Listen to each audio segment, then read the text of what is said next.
guys, jadi ini yang kedua, aku tes untuk yang serial numbernya 6849 ya. Udah aku pasang di PC. Sekarang kita nyalakan ya. Bismillahirrahmanirrahim. Oke, unloading. Oke, kipas berputar dengan mulus, terkulus-kulus, okulus. Oke, kita langsung menuju ke display guys. Tampil, masuk Windows, kita record ya. Oke, karena ini tes kedua, jadi dari sistem mungkin mengasumsikan bahwa ini kartu grafisnya karena sama, kembar identik, jadi dianggapnya mungkin sama dengan kartu grafis yang sebelumnya ya guys ya. Oke, kita tunggu terlebih dahulu untuk loadingnya.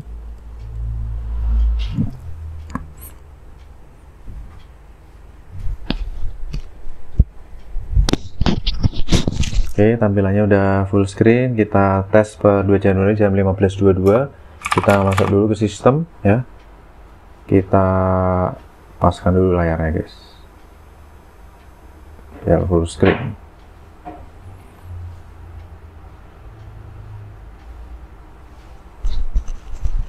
Sambil menunggu loading untuk startupnya. Oke, kita buka untuk software pendukungnya. Di sini ada HW Info, suhu di angka 37 derajat Celcius, suhu terendahnya 33. Kemudian jangan lupa kita buka 3D Mark untuk tes kartu grafisnya. Kemudian kita buka GPU Z dan MSI Afterburner. MSI Afterburner suhu di 38 saat ini.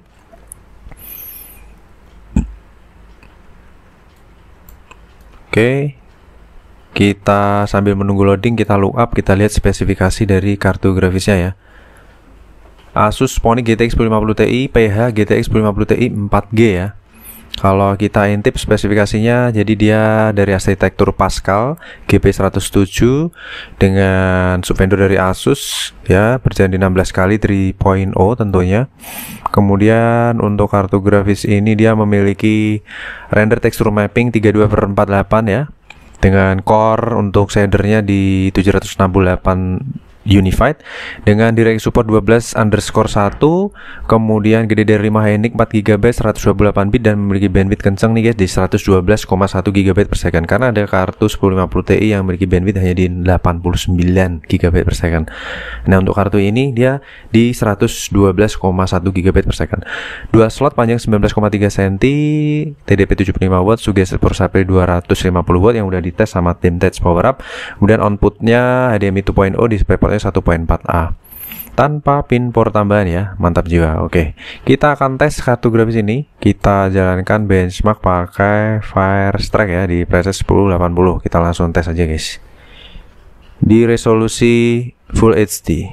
Oke, saat ini suhu di 40 derajat Celcius. Untuk kelas single fan ini ya bisa dikatakan super duper adem ya, kalau dia di 40 itu normal lah, seperti itu guys. Untuk full loadnya ya tentunya kalau di bawah 80 masih dalam taraf kondisi kartu yang sehat.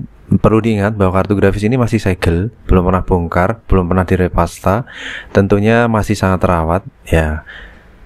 Jadi kita coba cross check langsung nih guys untuk tes kartu grafis ini di preset 1080 menggunakan Firestrike Graphic Test 1. Ini tes kedua ya, dimana tes pertama udah saya lakukan tadi untuk kartu grafis yang pertama. Kita lanjut tes kedua, 54 derajat Celcius, full load di 99%, langsung langsam di 57 dan seterusnya.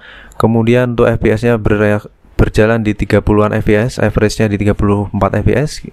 Kita lihat untuk frame-nya, apakah achieve 1000 frame di Firestrike 1. Untuk seri 1050 Ti ya setidaknya 1000, mendekati 1000, tapi tidak di bawah 1000 ya.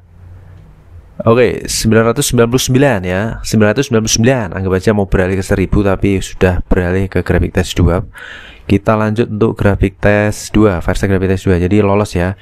Untuk Graphic Test 1 performanya juga sama dengan seri 1050 Ti lainnya, tentunya tidak ada yang berbeda. Average di 30-an FPS, temperatur di 63, Untuk saat ini full load di 99%, meluncur ke 65, TDP di 69 watt, tentunya di bawah 70 watt ya guys. Kemarin di YouTube ada yang komen, kenapa saya pakai 1050 Ti tanpa pin power tapi kok TDP-nya 35 watt ya? Kenapa kok bayangan dia tuh kecil gitu di bawah 35 ya? Karena sebelumnya dia menggunakan 750 Ti guys. 750 Ti mungkin bisa dapat di bawah 10 watt saat idle. Tapi untuk kartu grafis ini tentunya seri 1050 Ti itu idle-nya aja di 35 watt guys, seperti itu. Karena bisa dikatakan versinya lebih tinggi dari si Lord Sespleng ya, tentunya dia membutuhkan spesifikasi daya yang lebih lagi, seperti itu. Oke, lanjut ke grafik test ini yang ketiga ya, CPU test. Jadi dari wattmeter ini full load di 160-an. Kemudian wattmeternya sendiri ini menghandle monitor dan CPU serta periferal ya tentunya. Temperatur saat ini sudah turun ke 54 derajat Celcius karena idle ya untuk kartu grafisnya. Lanjut lagi untuk Firestreak Combine Test. Firestreak Combine Test ini menggunakan kartu grafis lagi guys. Jadi dia akan cenderung akan ngeboost lagi seperti itu. Oke, kita lanjut ya. Start di 61 derajat Celcius tadi ya, kalau bisa dilihat 64. Apakah ini achieve ke 14 fps atau 13 untuk seri 1050 Ti? Untuk seri OC bisa 14, non OC di 13 ya, masuk ya, lolos ya. Temperatur di 68 derajat Celcius, 69 ya. Ya, untuk suhu tertinggi di 71, sekian. Karena ini single fan, jadi masih masuk kategori super duper aman guys. Untuk full load loh ya, bukan idle seperti itu. Oke, skornya di 6800 sekian, average-nya di 7000-an, jadi masih masuk kategori wajar ya. Terpautnya tidak sampai 200 poin lah, kurang lebih ya. Grafik skornya 7300-an, fisik skornya 22.000 sekian ya. Untuk yang pertama tadi 23.000. Ini coba saya intip untuk tes yang pertama. Dia mah di 23.000, bagus ya. Suhu tertinggi 74, jadi masih normal. Untuk stabilannya juga oke, sama untuk kartu grafis 1 dan kartu grafis 2. Untuk tes pertama achieve 63 derajat, tes kedua di 71 derajat, dan tes terakhir di combine test di 68 derajat Celcius. Jadi overall memiliki kemiripan. Untuk sensor dari GPU clock, memory clock sama ya di 1600 sekian, hampir 1700-an, dan memory clocknya juga di 1700-an. Untuk kartu grafis ini memiliki perputaran kipas di 1100-an minimal, idenya 1200-an, dan full loadnya di 1500 sampai 1600 rpm. Untuk gapnya sendiri 29% ke 36% ya, kurang lebih sekitar 7% ya, 7 sampai 9%. Untuk tes yang pertama tadi 9%. Untuk GPU power idle 35 watt, minimal juga 35 watt, dan full loadnya di 69 watt, tetap di bawah 70 watt. Jadi seperti itu guys. Untuk tes kartu grafis yang kedua ini kurang lebih seperti ini. Kita akan lanjut tes kartu grafis berikutnya. Jangan lupa subscribe. See you on the next video. Terima kasih. Wassalamualaikum warahmatullahi wabarakatuh. Bye bye.